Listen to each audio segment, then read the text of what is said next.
Hello everyone and welcome to our channel Homeopathy World. I am Dr. Samina and in today's video we are going to discuss read along series of Allen's Keynote, the second remedy, that is Aceticum Acidum. Aceticum Acidum is also known as glacial acetic acid, which is a common name, and the chemical formula is C4H3O3. So let's discuss the constitution of Aceticum Acidum. It is adapted to pale, lean persons with lax flabby muscles. Face is pale and waxy. So the same kind of constitution is also seen in ferrum.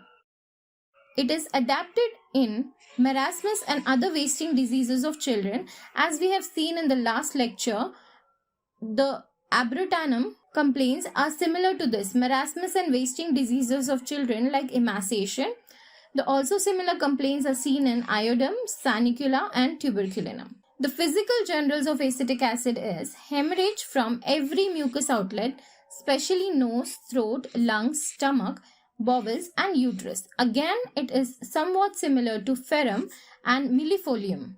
Acetic acid is also indicated in metrorrhagia, vicarious traumatic epistaxis. So what is vicarious traumatic epistaxis?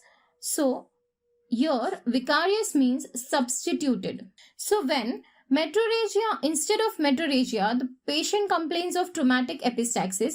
That means metrorrhagia is substituted by traumatic epistaxis. Then we can think of acetic acid.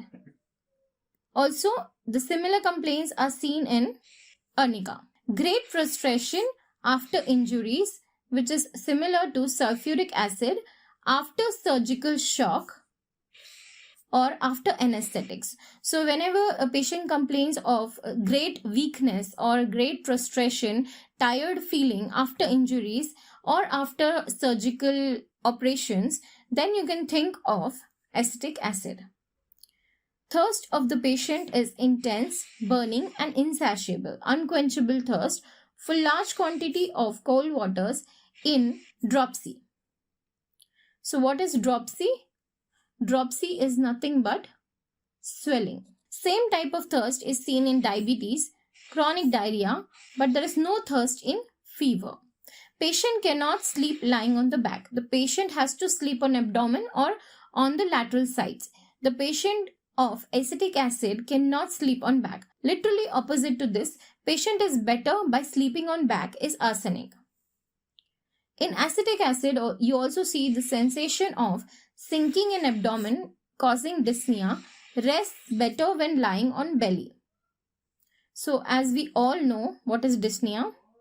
Dyspnea is nothing but difficulty in breathing. So there is a sensation of sinking in abdomen causing dyspnea, that is difficult breathing, which rests better while lying on belly. So the similar type of complaints are also seen in ammonium carb. Let's go through the gastrointestinal symptoms now. The diarrhea is copious, exhausting, with great thirst in dropsy, typhus, phthisis, with night sweat. So dropsy is already explained, that is swelling. Now, phthisis is nothing but wasting. Now this kind of wasting is generally seen in tuberculosis. Sore belching and vomiting of pregnancy and burning water brash is seen with profuse salivation day and night. So these kind of female reproductive system complaints are seen in acetic acid, which is similar to lactic acid. Salivation aggravated at night, which is also similar to mercurius. Let's go through the respiratory system now. True croup, hissing respiration, cough with inhalation, which is also similar to spongia. Spongia also has cough with inhalation. So every time the patient inhales, there is cough. Also indicated in last stages of croup. Inhalation of vapor of cider vinegar has successfully been used in croup and malignant diphtheria. Fever, so we have already made sure that there is no thirst in fever, right? So previously we read this symptom, no thirst in fever. So fever is hectic, skin is dry and hot with red spot on left cheek and drenching night sweats. Let's go through the relation. It antidotes anesthetic vapors. So here, as we can see, here we read there is great prostration after injuries, and it is also given after surgical shock and anesthetics. So obviously it can work as an antidote to anesthetics. It also antidotes fumes of charcoal and gas, and also opium and stramonium.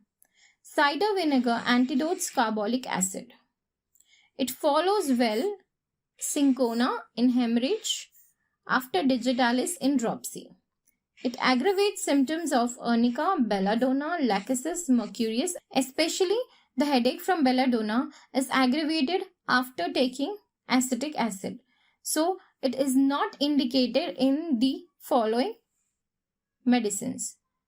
So it aggravates whatever symptoms are caused by arnica, belladonna, lachesis, mercurius, especially the headache from belladonna. So it is not indicated in these particular remedies. So that was about the Aceticum Acidum. So go through your Allen's Keynote and mark all these details in your book as well. Also, in the next video, we are going to go through the third medicine, that is aconite. It is a very important medicine in our Materia Medica. Thank you for watching. If you like my video, please do subscribe to my channel and click on the bell icon to get the notification on our latest updates. Thank you.